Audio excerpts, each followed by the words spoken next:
Good morning, everyone. It feels like the first real day of spring today. It's April 13th today, a Saturday.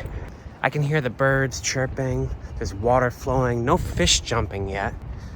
So today I want to take you guys with me on the way I kick off spring every Patriots Day weekend, which is a long 40-mile hike.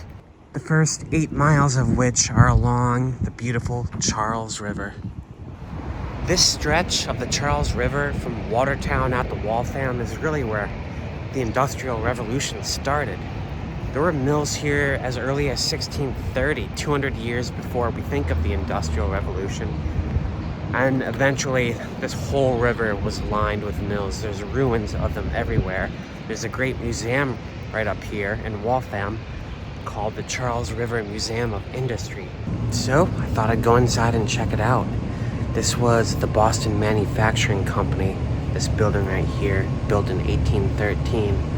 Started out as the U.S.'s first textile mill. Business really took off when they connected it to the railroad, and they even have a cool mock-up of a entirely wooden train engine right here. I've never seen anything like it.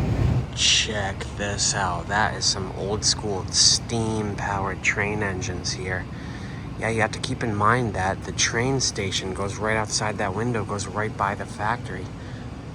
I've never even heard of a linotype machine here, but they have one that was like for mass producing magazines and stuff. After the textiles and the trains, they have a room dedicated to a car manufacturer that used to be here called the Nichols Company.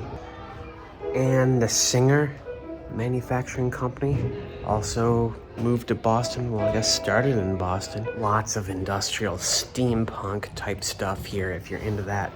I'm gonna go up to the second level, which I think has most of the watchmaking exhibits. That should be pretty cool. Horology. That's the science of measuring time. This whole floor is dedicated to horology. There's a shot of what was in here during its watchmaking heyday. Plenty of male horologists here as well. Now I recognize that tower very well. I worked right across the street for 5 years. You have to appreciate the beauty of all this little machinery here, how finely made it was, what a precise science it was. But it's not a big museum, so I'm gonna head out. I consider myself a well-versed horologist right now. So I decided I'm gonna head towards Concord today, do my classic Patriots Day hike. Coming up here on the left is Prospect Hill Park, a park that's very special to me. Up at the top of Prospect Hill on the western slope, there's a trail called the Sunset Trail. It's where I learned how to shoot people because I spent so much time shooting myself.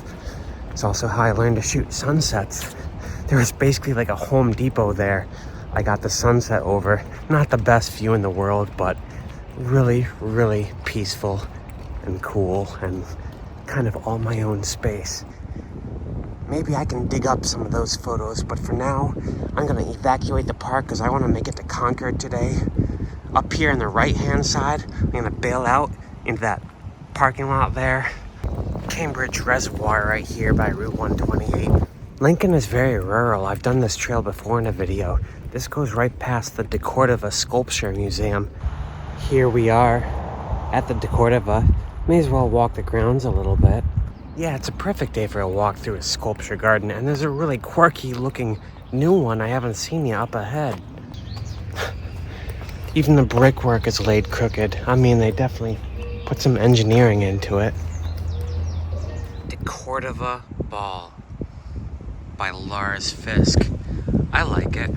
Simple, effective, very Boston.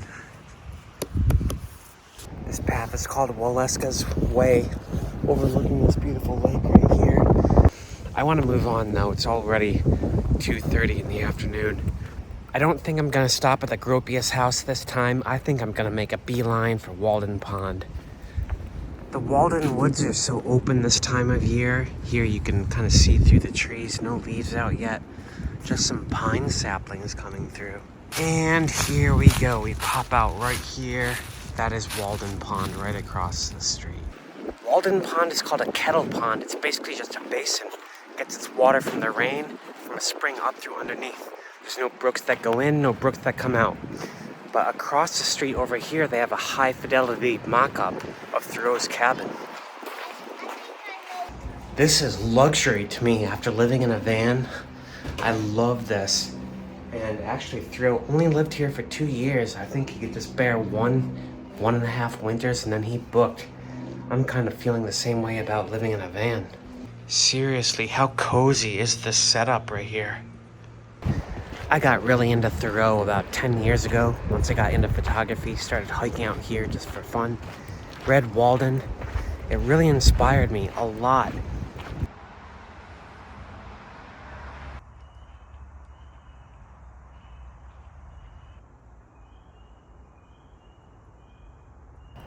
I went to the woods because I wished to live deliberately and front only the essential facts of life. Well, there you go. Concord is so beautiful. I love that I get to walk past the Gropius house, past Thoreau's house, Emerson's house, Hawthorne's house, Louisa May Alcott's house, all within a very short strip of road. And right up ahead is the Battlefield Road, where the battles of Lexington and Concord happened. This was the stretch that the soldiers took in between the two cities. It's preserved. I'm just gonna walk it. I'll probably get to downtown Lexington just in time for sunset. I finally made it to the eastern terminus of the Battlefield Road. This is called Fisk Hill.